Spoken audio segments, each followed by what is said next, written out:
Welcome to Gambling with an Edge. I'm Bob. I'm Richard. And tonight in studio, our guest is Andy Bloch. Hello, Andy. How you doing? We're going to give Andy a proper introduction in a bit. We're going to talk about a few things first. If he wants to join in, then he is welcome to, and he will speak unintroduced, but welcome. Usually, I spend about 5 minutes or so talking about some aspect of video poker advantage play. Tonight, I actually want to speak of automobiles as an advantage play. Last Saturday, the Palms, one of our sponsors, gave away a 2011 Mercedes E350. I had one ticket out of 40. One person didn't show up, so I had one chance in 39. I ended up with a $250 consolation prize. Poor me. Before the drawing, somebody asked me about whether, if I won, I would take the car with a retail value of about $55,000 or the cash buyout of $44,000. This is what I want to talk about tonight. Possibly there was a free play option instead of cash. Whether there was or wasn't and how to deal with that, that's going to be a topic for a different show. When a casino gives you a car, whatever car they're offering is unlikely to be the exact car that you would be planning to buy. Even if it's store credit, like they would give you $55,000 towards anything Mercedes-Benz of Henderson would sell you, if that was the option. Mercedes may not have been the mark that you wanted. You may have wanted a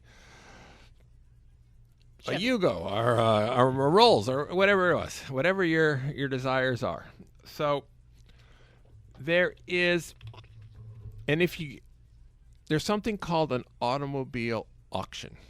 Now in Vegas, it happens a couple times a month, and there they sell used cars to dealers. You have to be a dealer to actually bid at the auction.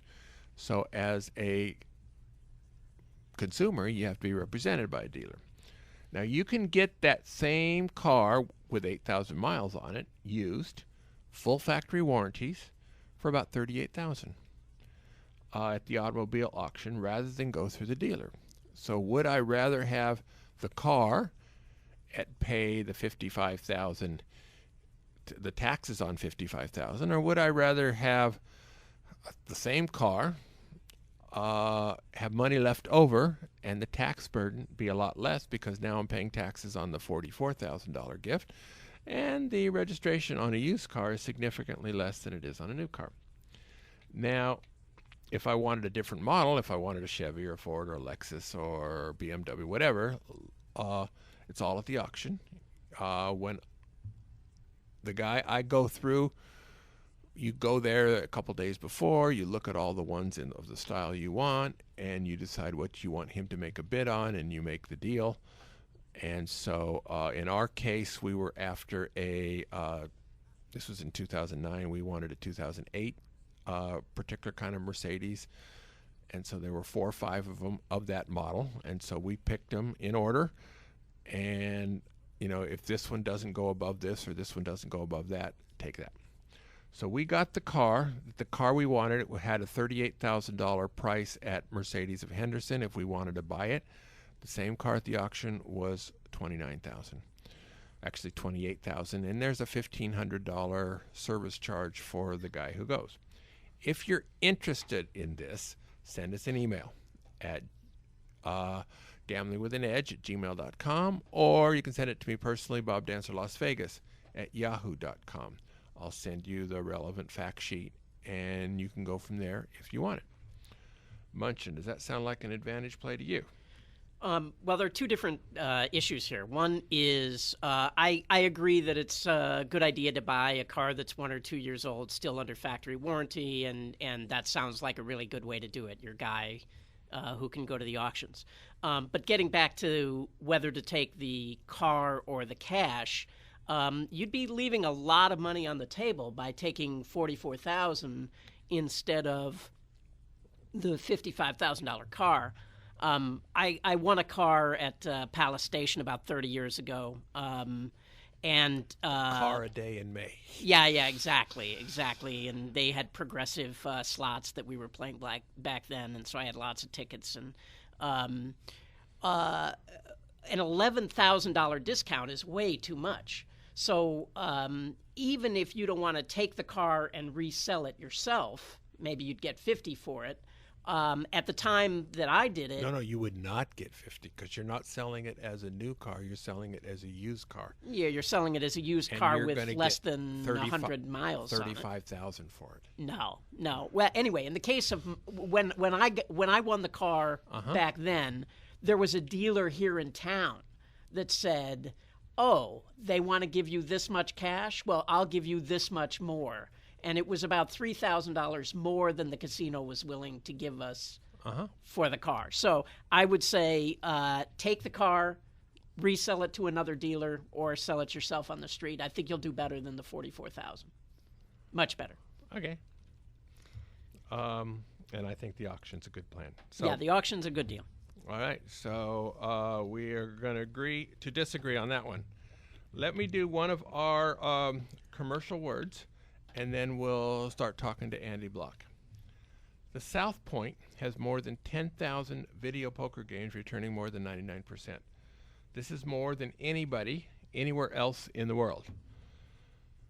There's a new sign-up promotion going on where you get $150 free play over 3 months. To qualify, you must be a Nevada resident and never have had a card at the South Point in the past, and sign up by tomorrow, September 2nd.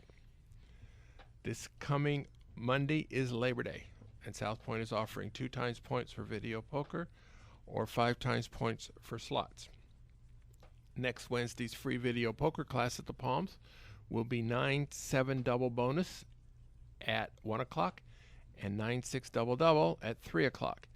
These games are both return in the 99% range. They are the strongest of this game type that is offered at the South Point.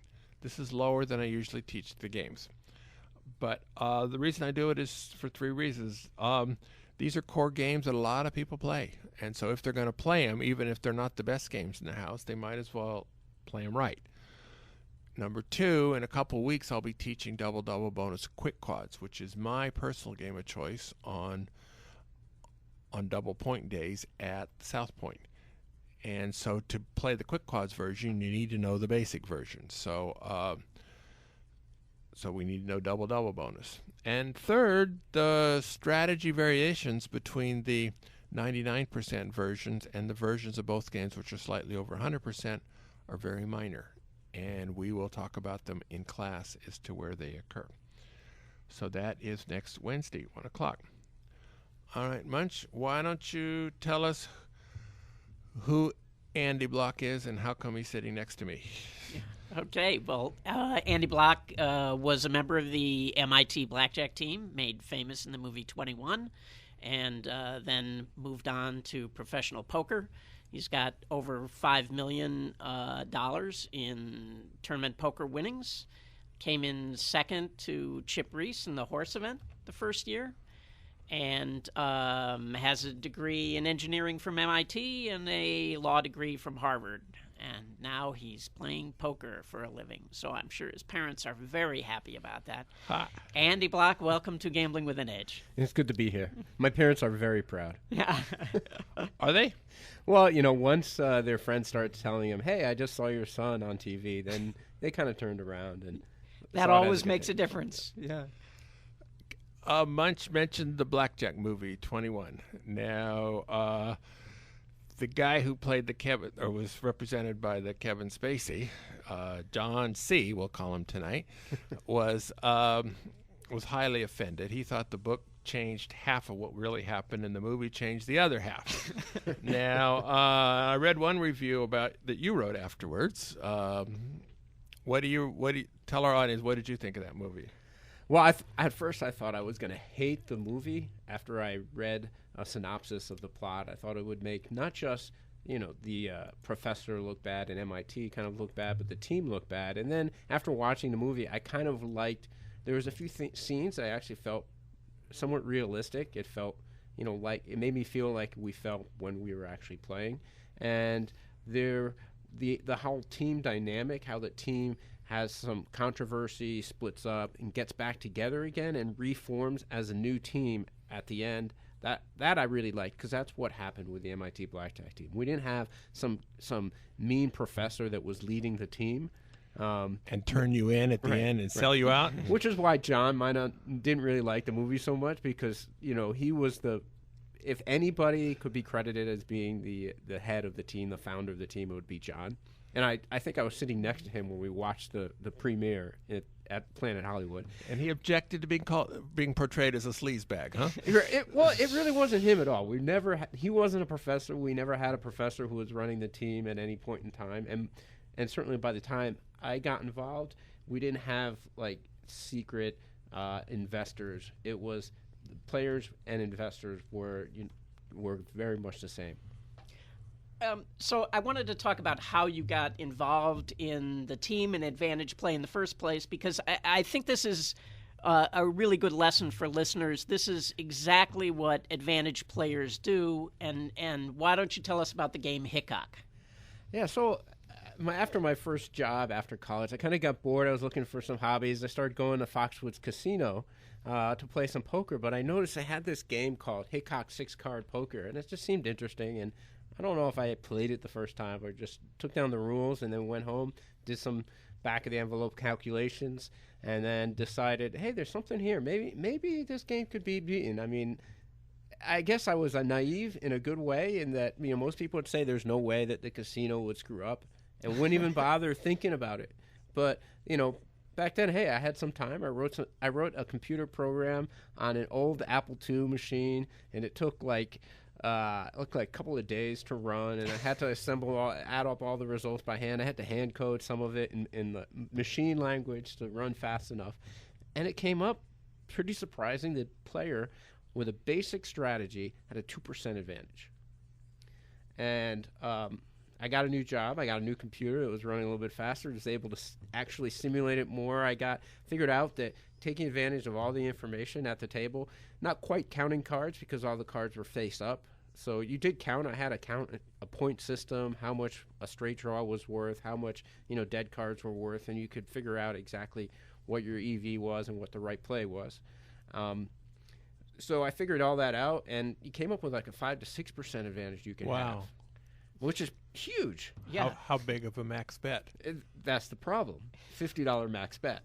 Well, and the game was slow. We got about 15 hands an hour. Yeah. Uh-huh. So I was thinking, hey, this is fun. I can go and make some money, and I did. I went and played a little bit on my own. Could you play multiple hands? If the table wasn't full, you could play two or three hands. And it was to your advantage to play as many as you could because you'd see more cards also. So that gave you more information. It was dealt face up. It was like Caribbean Stud, but dealt face up, and everybody started with 3 cards, and then more like Let It Ride, I guess, in that respect. It was, I was fine-tuning the strategy. Had a simplified advanced strategy. You didn't have to do the simulations in your head. You just simplified advanced strategy. Yeah. Okay. Yeah, I had this whole point system, and good. And would practice on my computer. And I was thinking, hey, it'd be great if we had a team to do this. And I heard the rumors. I knew the rumors about the MIT Blackjack team. My brother even was. I think he went to 1 or 2 practices. So I was thinking, hey, maybe I should try to contact them. But you were already out of school at the time. I was already out of school, but I was working in the Boston area, and I started going to this home game in the Boston area on Wednesday nights, and I won a small tournament at Foxwoods, a poker tournament at Foxwoods. Paid what to me was a huge sum, $4,000. And at that game was one of the other main founders of the MIT team. I think. Mr. M, he's called in some of the documentaries about the team, and he was at the game, and he wanted to start a poker team, where we trained some of the MIT students to go down and play poker for the summer. That didn't end up working out so well, but I told him about this Hickok work that I had done, and we should do that. So the poker team kind of morphed into the Hickok 6-Card Poker team. We ended up making something that was a lot for me, $75,000. but it was score on a $50 max. A $50 max. We put in 2,500 hours. $30 an hour. $30 an hour was what we made. Which and probably $30 or more in comps per hour. So it almost was worth more just from the comps. Well, there's a lot of listeners to our show would love a $30 an hour play. It was great. It was great, except, of course, we couldn't raise it. And then the casino realized that people were beating them. They figured that we cost them $1 million or $2 million, but they were looking at it, what they would have earned from the average player who was betting what we were betting, who was playing that at like 6% or something disadvantaged. Somebody who played that bad would be betting $5 a hand. That's the other issue, too. Yeah. Rochambeau. There's a segue. I'm fascinated by this. This is rock, paper, scissors. Rock beats scissors, scissors beats paper, paper beats rock. It's said that you are or were the world champion at Rochambeau. How does one become a world champion at Rochambeau? Well, I've retired. So but a few years ago, some friends. I was going to supervise a playoff between you and Munchkin tonight. Some friends, they love to the Tilt Boys, Phil Gordon, Ray First, Perry Friedman. They, would gamble on lots of things, and they would gamble high stakes, rock paper scissors all the time, Rochambeau, and we set up one barge. We had a World Rochambeau Championship, and I won it. There were only 8 people in it, but small world. but since then, it's grown over the years. We didn't have one this year, but they even filmed it for the World Series of Poker one year. There were, I think there was 128 players one year. I think that's the year that they filmed it, and it's $10,000 seat to the winner, and the $2,800 went to cancer research. So. Nice. Well, good. So, is there any strategy involved in this game at all? It's poker without cards, really, because it's bluffing. You're trying to get into the mind of your opponent, figuring out what their patterns are, what their tendencies are. At one very simple level, does a guy go rock too much? Then a very basic strategy against that player would be to go paper all the time. Obviously, they're going to figure that out and start going scissors on you. So, you very quickly realize the game theory optimal strategy is to go perfectly random, 1/3 of the time each. But, we're humans. We're trying to outsmart our opponents, and you can't be completely random. Although people used various techniques to randomize. Annie Duke won it one year by using this serial number on a dollar bill to randomize her play. So, yes, you can win just by playing completely randomly, but then, it's random. But yeah, you run out of dollar bills pretty soon. I find this bizarre that so many winning poker players seem to like to gamble with no edge. Which there is an edge. You think that there is no edge, but there is an edge. First of all, like I said, you figure out your tendencies of your opponents. There are tells that people give off, and then you can try to give off reverse tells. It is poker without cards. It's all the psychological aspects of poker. I can see where they would say to themselves that there's an edge in that particular game, but it seems that a lot of poker players like to bet sports with no edge or play craps with no edge, and this seems very different than blackjack players. So I'm interested in your experience in those two worlds. Are they as different as I think they are? There are different classes of poker players, but there certainly are a lot that just love to gamble at anything, and it's lucky for them that they've learned how to be a good poker player, because if they didn't, they'd be broke. And some of them make their money playing poker and then lose it betting sports, betting blackjack, playing craps. And but do you know any blackjack players that way?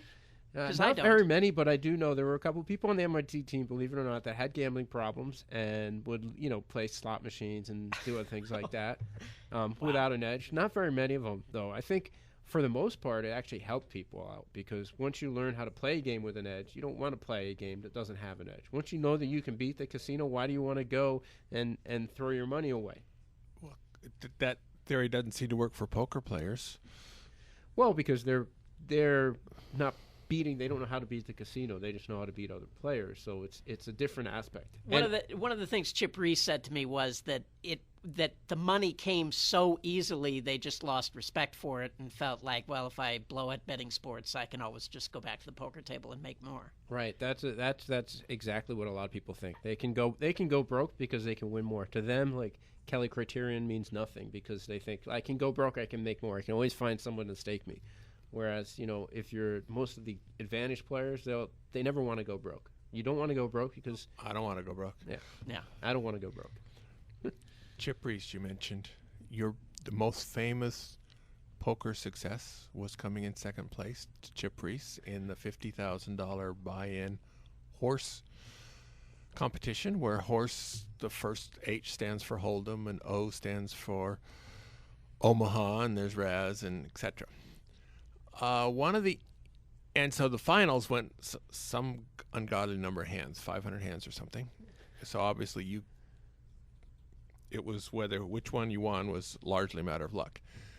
One of the things you're noted for in that one is you bent the cards, obviously in front of people, daring them to catch you. They did catch you. They did penalize you. Tell us about this. Well, I wasn't saying I was daring them to catch me. What happened is at the time, they were, I think they were a little bit lazy. There were a couple of people who aren't running the tournament anymore, but that were, 4 people in the tournament that, didn't really care about protecting the game when they would use old cards. They didn't start, like nowadays at the World Series, they start every tournament with brand new cards and every day of the tournament. It's a $50,000 buy-in, and they're trying to save $2 on a deck of cards? And, that's a crazy thing. And this has happened throughout the entire World Series. The World Series, is like 40-something different poker tournaments, and I had complained, even on day 2, that we'd have bad cards. And it was cards that might have been used like in the low ball game where people are squeezing, so it tends to be like all the low cards tended to have nail marks in them from people squeezing. And, I sit down to play at this $50,000 buy-in event, which the house is raking 4%, so that's $2,000 per player. We sit down, and the cards are – I actually didn't even point it out at first. Somebody else noticed it at the table. But it's one of my pet peeves. I actually caught somebody at Fox was doing it, and then they actually – kick the guy out the next time he came in. So, it's something that happens. People do on purpose, and people do it by accident. Mark the cards with their nails. They're too hard on it. And, they didn't want to, change the deck. So I bent the cards so that they had to. 4-person came over and said, hey, did you bend the cards? I'm like, yeah. I'm like, well, I'm going to have to it's a penalty if you bend the cards. I'm like, okay, give me a penalty. So he gave me a penalty for, 10, 15 minutes. Meanwhile, during that time, it gave me a chance to go and talk to the tournament director, and they brought in new cards to everybody. Did the other players intentionally slow play during your 10 minutes kind of in support of your position so you wouldn't get blinded to death? Or did they? This is dog eat dog. Man, he's out of here. Let's play fast. I don't think they played fast or slow. There were a couple people, I think, that thought, I created too much of a scene. But the thing is, this wasn't if I hadn't created a scene, I don't know if they would have bothered to change it. It had been a problem throughout the tournament, and you'd think, and they had told me, oh yeah, we'll start at least with $50,000 with brand new cards, and every day 2 they said, okay, we'll start 8 day 2s with brand new cards, which is just crazy to me. I mean, you would think if you went and talked about it on camera to the ESPN guys, I bet the cards would get changed very quickly. Right. Well, this was early on before they had the cameras just roaming around. They weren't watching those particular cards. Any particular table very closely. But, and then I went on to finish second, so I guess it didn't hurt me too much. Yeah, now, how was, as he mentioned, there was some ungodly long heads-up play with you and Chip, and... Right. First of all, the day 2 went really long. It was scheduled for 3-day event day 2, we didn't get down to the final 9 players at the final table until 10 in the morning. So they had us come back at 10 p.m. It only took 2 to 3 hours for us to get from 9 to heads up, and then maybe 4, and then we played until 10 in the morning again, 8 to 10 in the morning again. And we were both pretty much exhausted. We had a huge chip stacks between the two of us compared to the blinds, so that I knew it would take a while. When I sat down, I said, this is going to take a while. But I had no idea it would take that long. Well, it didn't have to. You could have gone all in on your second one. Right. Well, I had so- Chip all in 4 times. So And I how- could have. There are 4 different times I could have won. Once he had me in bad shape with kings against nines, and the other 3 times I was once I was a big favorite, another small favorite, and another small underdog. So I ran the numbers, and 93% of the time I would have won one of those 4 all ins. So sometimes I tell people I have 93% of a bracelet. Well, then he died, and they named the tournament after him. Now, if you had won, then you would have to die, and they could name the tournament after you. Are you sure this is a bad result for you? I think if I could have lost anybody, Chip Reese is the guy I'd want to lose to. But, I mean, yeah, I don't think there's any causation there. Don't think so. Okay. While we're on the poker subject, is there anything you can tell us about Full Tilt? I wish there was. I really know very little about what's going on right now. Okay. We're going to keep asking people. Sooner or later, somebody's going to be able to tell us something. There's a book out. It's called The Pocket Idiot's Guide to Poker Tells. Your name's associated with that. Now, how is that book different than, say, Mike Carroll has written books on tells, as have some others. How is your book different?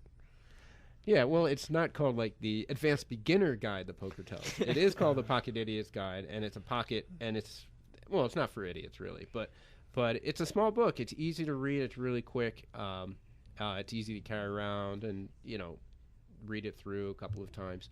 Obviously, there's going to be a lot of the same information that you're going to get from Mike Carroll's book. I love those pictures in Mike Carroll's book, those 1970s. It's just funny looking at what people are wearing and what their hair is like and all that stuff. There's no backward baseball caps in his book? And the iPod hadn't been invented, so... Yeah, I don't know if he updated the pictures yet in his book. I hope not. So, for a lawyer, it seems you've been arrested a lot of times. Why don't you tell us about getting arrested in Monte Carlo? I'm sitting next to this miscreant over here. So far, I think I've been arrested 5 times. 4 of them involving blackjack. Tell us about Monte Carlo. None of them was I ever actually convicted, or if I was, it got reversed on appeal. The first time was with the MIT blackjack team. I was playing blackjack in Monte Carlo, the principality, not the casino. Over in Europe, that little tiny country. Just squeezed in between France and Italy. And we had gone on this whole European trip went around, started in London, went all the way around, and we were in Monte Carlo here to play. And it was 3 of us. This is talked about in Ben Mesrick's second book about the MIT blackjack team, called Busting Vegas, about Simeon Dukac. Although there was a couple of inaccuracies there. There were only 3 of us, and we didn't really get beaten up or feel like we were like inaccuracies in a Ben Mesrick book? No, it's hard to believe. Never. But we were playing there. We were winning a little bit. I was the big player. Simeon was. We were counting cards. We were doing a couple of advanced techniques. Nothing illegal. No marking of cards. We weren't even hole carding or anything like that. Were you bending the cards? We were not bending the cards. We weren't touching the cards. We weren't pass posting or anything. I mean, we did not cheat. We were not cheating. But Simeon at that time was already in the Griffin book, and they looked us up and found him. They were suspicious, of course, about how we were playing and that we were winning. And they took Katie into the back room, but they let us play for a little bit longer. And then they took us to the back room and held us there for a while. And you continued playing when one of your teammates was already back? We couldn't. It was only one of the girls. Yeah, that's true. Well, no, we she had went to the ladies' room, and either on the way there or on the way back or something, that had stopped her, and we're in the middle of a shoe. We got a few rounds to go. We're going to stop when they tell us to stop, right? Hey, it's a civilized country. Of course, we don't know what the legal system is like. We don't know if they're going to make an example of us, or what they're going to do. I mean, so it's a little bit scary. They had her, so we're not going to. If this happened in Vegas, we probably would have, like the rest of us, would have run out of the casino and then worked. We would have made sure that player was okay, but you don't sit around in the casino and give up your IDs and stuff. Right. I mean, in this case, we're in a foreign country. We're not abandoning her. but we're not gonna leave the shoe with a good count. No. Let's not be silly. She wouldn't want us to. She'd be like, "What are you crazy? Finish the shoe and then come get me." Yes.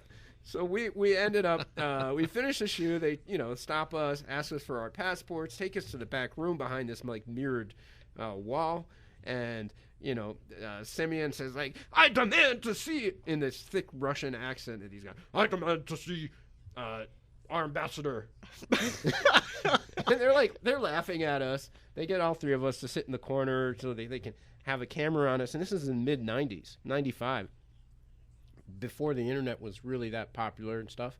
And they had us, all three of us, get together so they could get a shot with a camera on us. And we heard them on the phone with Griffin Investigations. That's the only thing we can understand. The rest was in French. And they're like laughing at us and like, "Ha ha, family portrait."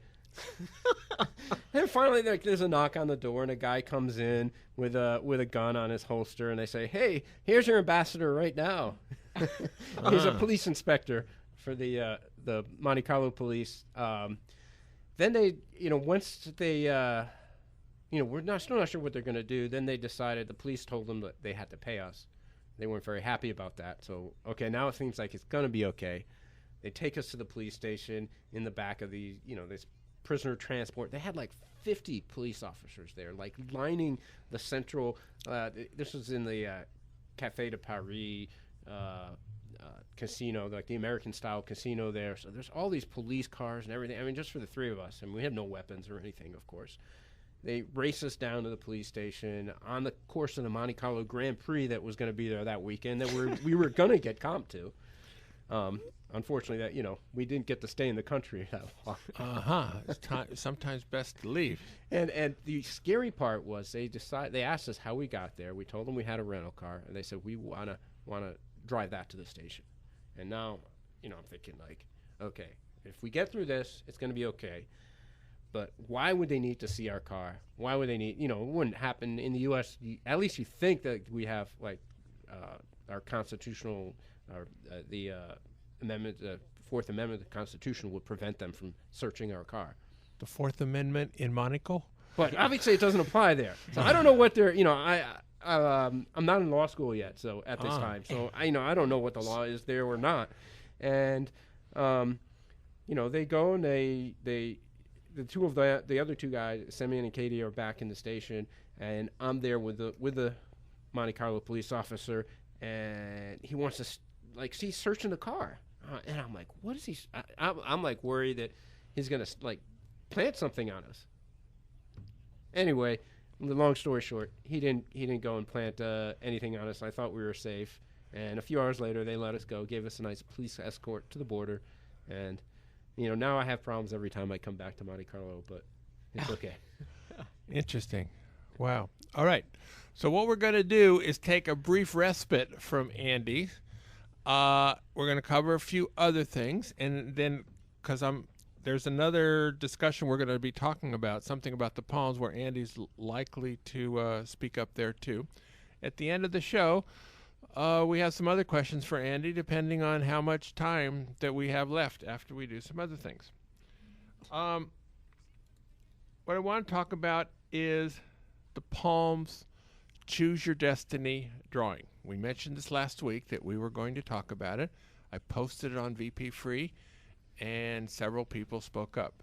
The way the drawings work at the Palms every Friday and Saturday in September is 5 people chosen by their play during the week, and they get a guaranteed $1,500, or they play a random game which has an average score, mean, of $1,667.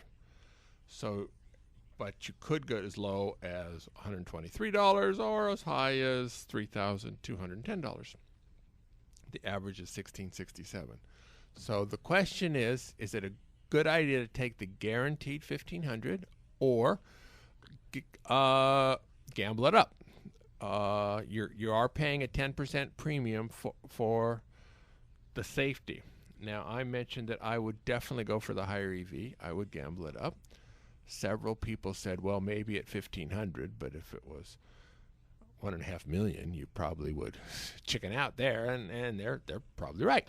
So it does have to do partly with how big your bankroll is and whether or not $1,500 is a lot to you.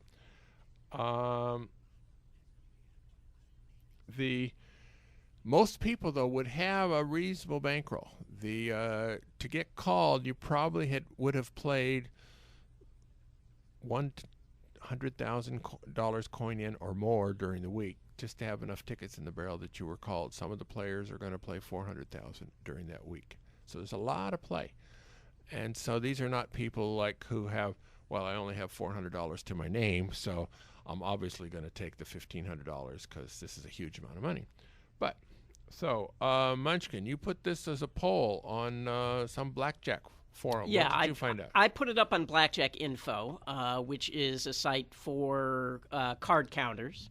And it's split basically 60-40, 60% taking the higher EV and 40% saying they would take the $1,500. And to me, I think the takeaway from this is that, and these are people who are card counters that consider themselves, knowing enough to play with an advantage. And to me, the takeaway is that far too many people are far too risk averse. They're afraid of risk, and they shouldn't be. They should be going after the higher EV.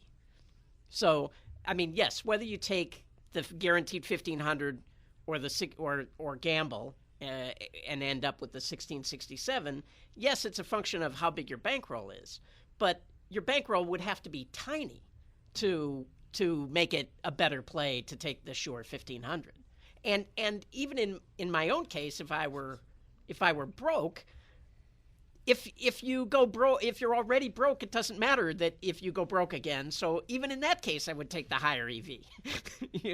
If you're broke, it doesn't matter if you go broke again. No, what I'm saying is, if you're, can we put that as a motto on our like website? Players, yeah, it's like the poker players, right? Who They think they go broke, they're someone's driving gonna a stake cab them. until somebody stakes them. Yeah. All right. So Wait, Andy, did you would want take to the add 16 something there? You would gamble it up here. Of course, I would gamble it up. Of course, and you have to realize that, like, what the right bankroll you need to take this gamble. You're really only risking like $1,300 or something because you're guaranteed 130 whatever. And plus, like, there's prizes in between. I assume it's Yes. not like Yeah. all or nothing. So the variance is probably like the square root of variance anyway is only like probably like 500 or something. John C. did a Kelly equals 1 criteria, and it came out to be $2,000 if your bankroll was $2,000. That's smaller than I thought, but that's Yeah, because I but didn't Then know you'd what be the numbers indifferent. were. You would be indifferent if you had a So, $2,000 if you don't have a $2,000 bankroll, what are you doing there? Yeah, you should not be in the casino tonight. Yeah. You were in there playing Lucky Bucks. Oh, and that's you- and that's like the Kelly optimal bankroll, I think. And so Yes. even if you're half that bankroll, you should be taking the risk. So that that's another thing. I mean, but although most people are a full Kelly bet is too risky for most people. But I see that you see that all the time. I remember one time at the Sahara like 10, 15 years ago, they had a double blackjack, 2 to 1 on blackjack, and with a $200 max bet. And here's this guy betting $100 or less, and I couldn't understand it because he had like 15,000 in front of him. Even if his entire bankroll was on the table, he had the enough of a bankroll to bet the $200. Oh, well. Good. All right. So, but there are people who do wear both the belt and suspenders.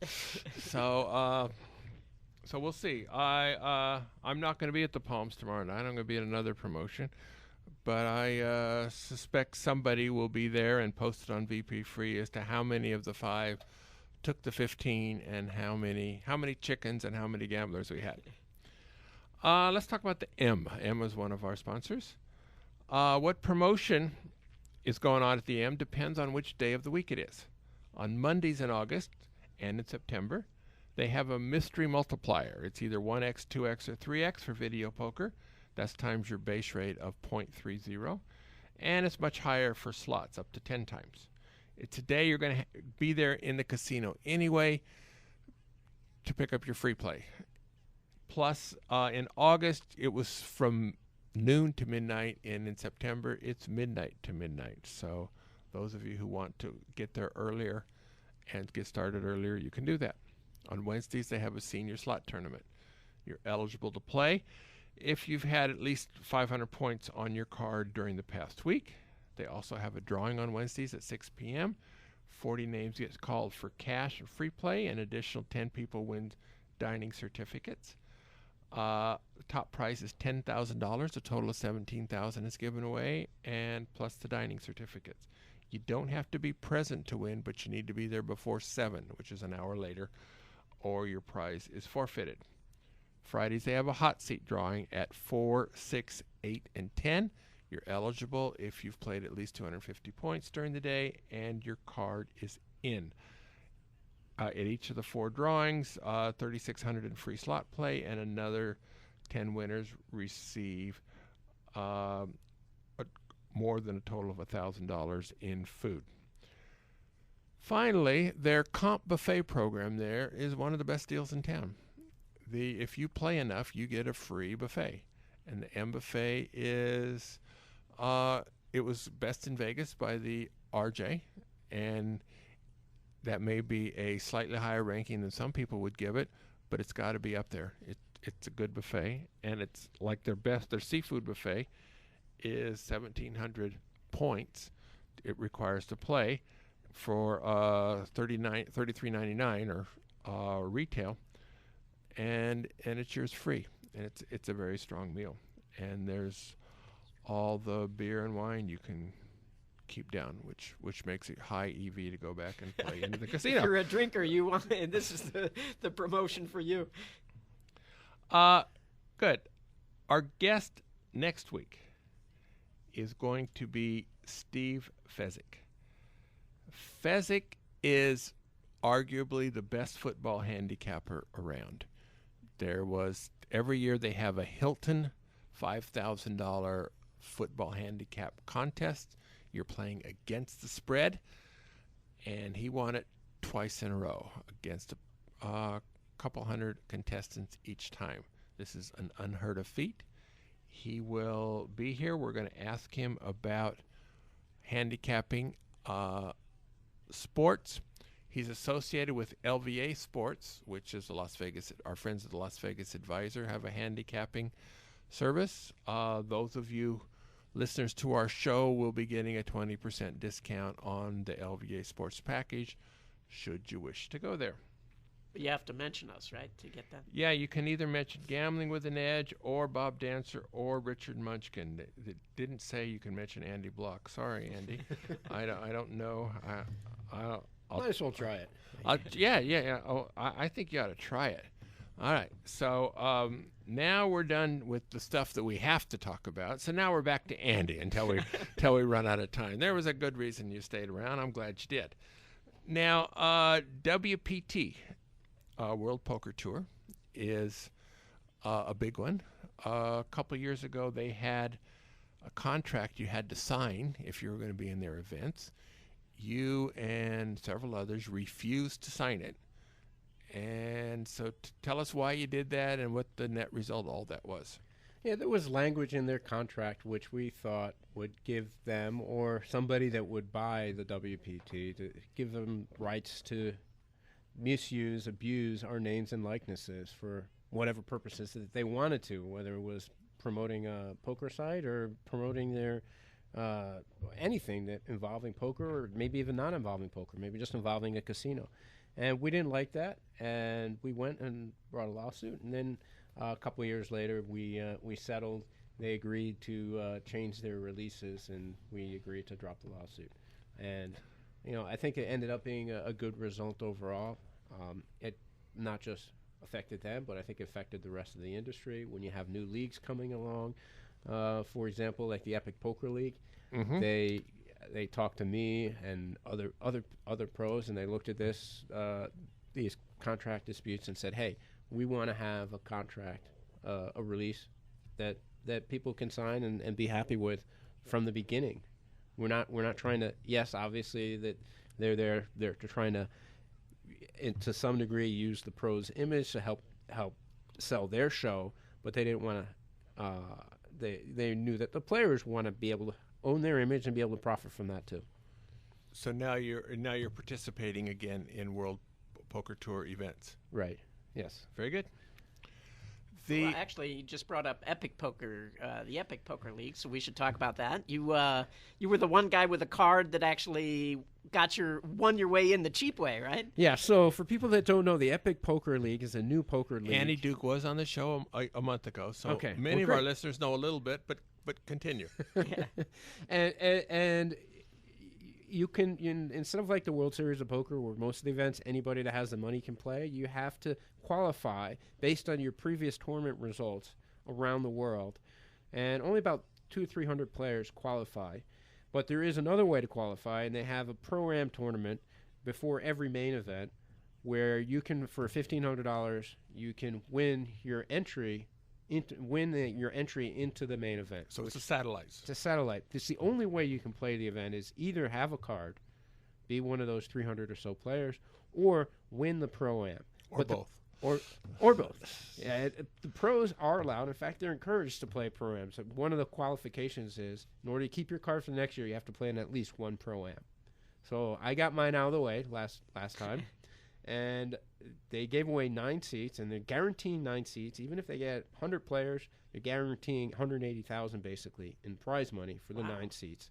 Last time they met the guarantee. This time, it's this weekend, so it's Friday and Saturday, 2-day ones, and then back at the Palms. Back at the Palms. I love the Palms. Good. They're not even paying me to say that. It's okay. They pay us. So on behalf of George, except they don't let me others. play blackjack there. They don't even let me play blackjack tournaments. So yeah, I don't know if I love them that much. But it's at the Palms Friday and Saturday for $1,500. You can have a chance to win your entry into the main event. So it could be positive EV if not enough people enter. It could be positive EV. They're guaranteeing you can. I mean, if you're only going to play if it's positive, you can wait until you can play on day 1B, which is Saturday, and make sure. But I think it's positive anyway because the TV exposure is worth a lot. If you go on, if you're an amateur and you qualify through, you win your way through the Pro-Am, and then you go and make the final table, and especially if you win it, you're definitely going to get a lot of TV time. You're going to be featured. They're going to play you up a lot because there's only maximum of 9 amateurs. Last time, there were only 8 amateurs because I was one of the people that won the seat. Although most of the other players were professionals, they just hadn't yet qualified for the tour. You need to have a certain amount of tournament winnings over the last few years and your career, and there's 3 or 4 different ways that you can qualify based on your winnings and major titles. So, there are a lot of pros out there that haven't qualified. There were a lot of pros that qualified that played in the tournament anyway. It's a chance to win $20,000. I was the only one that won the seat. There should have been, if the pros just performed to EV, there should have been 3 pros there. There was one that bubbled in 10th place for the seat. But I think some of the pros played it a little bit too aggressively and a little bit too loose because it was really a super satellite structure. You didn't need to be in first place. You just need to be in the top 9. There was more money for first. First got $25K plus a $20K seat, but 9th got $20K. So you really want to be 9th and then work your way up to first. But there's not much.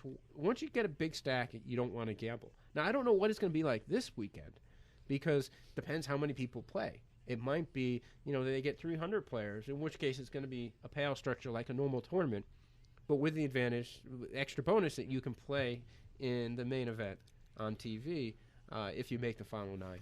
Or there might be, only 150 players or something where you don't get anything if you don't finish in the top 9. So I don't know what's going to happen this time. You talked about the value of TV time. Now, you do get exposure and possible endorsements, but other players can watch TV and can analyze your game. Is being on TV a net positive or a net detriment? Like everybody knows a lot about Daniel Negreanu now because he's been on TV a lot.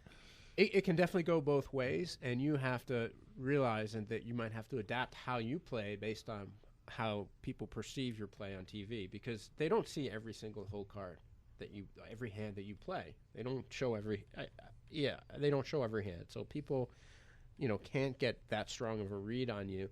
and you might get more opportunities to play. People might say, hey, I saw you on TV. I just want to play with you. When they're not very good. Yeah, they're going to be, against some of the top pros. Just for the honor of losing $10,000 to you, that would really turn them on. It's like, well, it's not always 10,000, but certainly people love to play against some of the pros they see on TV. Not everybody, maybe not your typical listener to this show, but you want to play with the people who want to play against the pros. So I would think so. If you see a pro in a game, you might want to sit down because it's not just because of them, but because of the other people that might be there because they're there. Some people might be hungry. Let's talk about chocolate chips. At the MGM, they have a history of sometimes a chocolate chip is a brown casino chip worth $5,000. And on occasion, they do not honor them. And have you been burned by this? Do you take special precautions not to do it? What is your experience here? Yeah, I wasn't burned by it personally, although I was through other people on the MIT Blackjack team. We had at least one or two instances of where we lost $5,000 chips because they claimed that that player, maybe that player wasn't playing under their real name, and they claimed that player wasn't a patron. So. And you weren't able to collect those? We weren't able to collect. Maybe we probably weren't aggressive enough, but we went to the Gaming Commission. The Gaming Commission said, well, it's not a question of winning or losing. You got to go and you can sue them in regular court. And we should have been followed up on that a little bit more, but, I wasn't the one that was involved in it. I just want to add, they will cash them if you have a player's card and there's a record of them giving them to you. Yes. So, our policy is just never take them. When the dealer tries to pay us with a $5,000 chip, the BP immediately says, give me a yellow. Yeah. But there's some casinos where it's a lot easier, a lot better, especially if you're a poker player. If you're a known poker player, obviously playing high limits, $5,000 chips will fly across the table, and, they'll take those a lot easier. MGM seems to be a sore thumb in there that it sticks out really, where I've heard a lot of people having problems, a lot of sports bettors and other actually people. Mandalay also. I mean, it's an MGM property, but so strangely is enough, Bellagio. Bellagio and Aria don't seem to have as big of an issue. But maybe if you're not a known poker player, you do have a problem. Yeah. Well, you are certainly a known poker player. We are very grateful that you came to visit with us tonight. Thank you, Munchkin. We got less than a half minute. Did you learn anything tonight? I learned that people are too risk averse. Get out there and gamble, especially when you have an edge. And don't take chocolate chips. And never take chocolate chips. Good, even if you're in the buffet. Yeah. All right, everybody, go out and hit royal flushes. Next week we're talking to Steve Fezzik.